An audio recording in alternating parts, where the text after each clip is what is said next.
Welcome to Music Mechanics episode 3, where I teach you how to write, rap, perform, sing, and everything in between to help you become the superstar musician that you are. Today's episode, we are going to talk about song structure. You ain't on my level, you ain't on my level, on my level, you ain't on my level, you ain't on my level. When I'm like, come get on my level, come get on my level, on my level. The very first thing that we need to discuss is a little bit of music lingo. And the very first word that I want to teach you guys, which I'm sure many of you have heard, is bar and measure. Now these two words are interchangeable. Basically what they mean is, if you watch the last video that I posted on how to flow, either using the melody or the drums, you'll see that I talk about and I break down that you can flow in between sections of the instrumental. Each section of the instrumental has what's called a measure in it. That measure can fit a certain amount of syllables within that little bracket. A bar is pretty much a line. It's one bar is one line is one measure. They all pretty much mean the same thing, except it's just music lingo to say the word bar. So bars typically will have the either exact same amount of syllables or very slight variations depending on how you're able to spin it. So typically in song structure, each verse, especially in a rap song, is going to have 16 bars per verse. This is the industry standard. This is the way that it's been done for many, many years. However, it does not mean that you have to have 16 bars in every single verse on every single song you do. There are many songs that I've done where I have either 8 bars for a verse, or I have 32 bars, or I have 12, or anything along those lines. But generally, you're looking at 16, and most examples of rap songs will show you that you have 16 bars in each track. The bars are pretty much the skeleton and the basic necessity that you need to complete the rest of the song structure. Now each bar, which you'll have 16 of in a general song, will turn into a verse. 16 bars is one verse. Typical song structure shows that a song will usually have 2 or 3 verses. Normally it is 3. So each of those 16 bars will be put into 3 verses of 16 bars. And that's just the verses. Then you add in the chorus, the hook. I'm going to talk a lot about how to write verses and hooks, but this video specifically is just about the song structure. So with a hook, these can range anywhere from 4 to 8, even sometimes 12 bars, but they're obviously going to be shorter than the verses. The hook and the chorus, these are also interchangeable words. They pretty much mean the same exact thing. So the hook or the chorus is what catches you. It's the thing, it's that part of the song that everybody knows, that everybody memorizes, and people like to sing along with. So the hook is going to play more than once, but it's going to be the same exact thing, whereas your verses obviously are going to be different on each 3 of your verses. Your chorus is going to be the same thing. Choruses can sometimes be different worded. I do this often, and this is something that I learned from Lupe Fiasco, specifically from his song Hurt Me Soul, which I'm also going to link below. So in the song Hurt Me Soul, each hook is the same rhyme scheme and it's the same patterns and everything, but it's different words, and he just uses different examples from what he's talking about in that song. And that's something that I do often, and I learned that from him, and I think it's a really cool thing to do to diversify your choruses. It's kind of something that makes your music a little bit different from other people's. So generally what I've seen is a hook is usually 8 bars, or it's just 4 bars repeated twice, so which makes it 8 bars.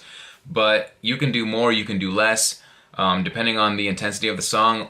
A shift in music today has definitely shown hooks being a massive, massive part of the song, and they replay a lot more than the verses do. Whereas now you'll be seeing 2 verses per song and maybe 3 or 4 hooks playing. In the past, it was not like that. In the past, it was normally just 3 verses, 2 or 3 hooks, and that was the song.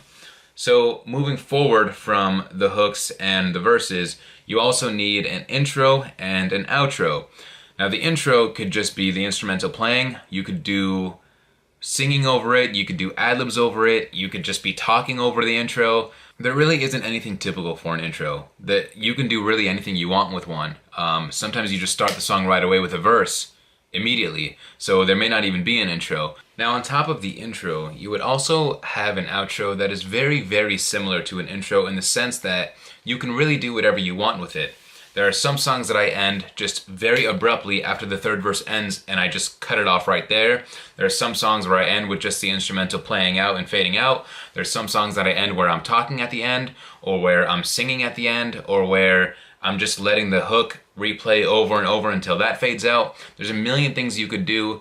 The possibilities are pretty infinite with both the intros and the outros, which makes them very versatile and a very important part of your song, because it's what is going to leave people coming back for more.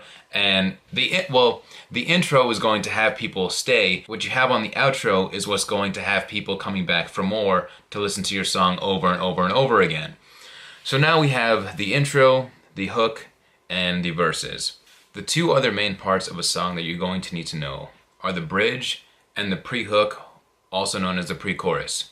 Let's start with the bridge. The bridge is the part of the song that I would call the climax. It's like when you're reading a book, the most important part of the book, right where everything is leading up to, and then the song starts to go downhill. Just like a book, you would start closing out.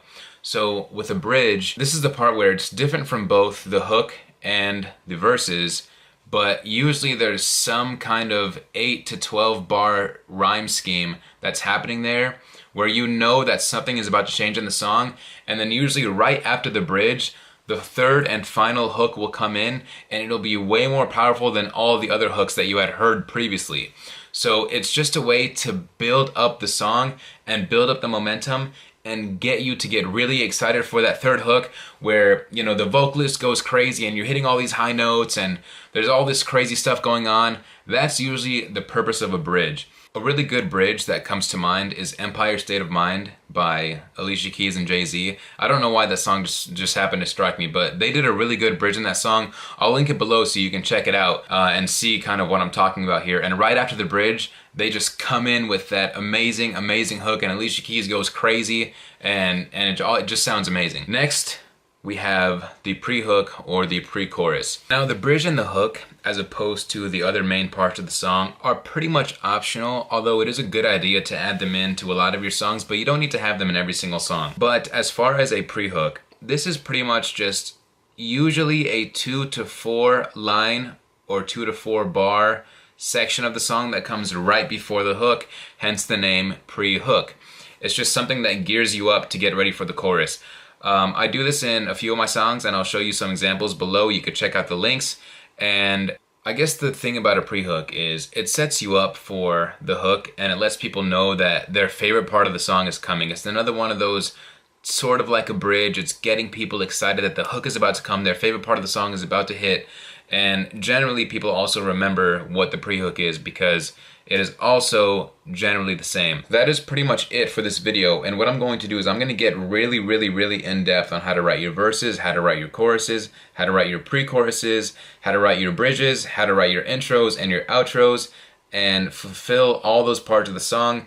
We're also going to talk about ad-libs, which I did not mention in the song, but we'll talk about that in a different video. So I hope you guys enjoyed this video on song structure. Please like, subscribe, and share, and follow me on Instagram and Twitter at ChaosD619. Thank you guys so much for the support. Keep on watching. Go out there and gamble your fate. Have a good day. Peace out.